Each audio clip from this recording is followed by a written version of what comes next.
How to remove path in VS Code terminal. Hello and welcome back to our channel, beautiful people.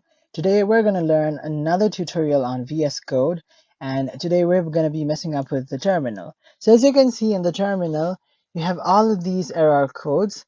Okay, I'm going to show you from the very beginning by opening the terminal by pressing on Ctrl and the key that's under the escape key.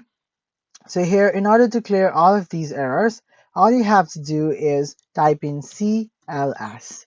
Just like that, if you press enter, then everything will be gone, the path will be cleared, and you are set to make new errors, just like that.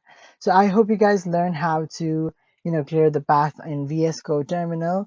If you learned it, please feel free to like and subscribe to our channel. And as always, stay tuned for more. I'll see you on the next video. Thank you so much for watching. We have more videos on VS Code lined up, so do check out our VS Code playlist. And until next time, please stay tuned, stay subscribed, and we have more videos on another app as well. I'll see you on the next video. Thank you.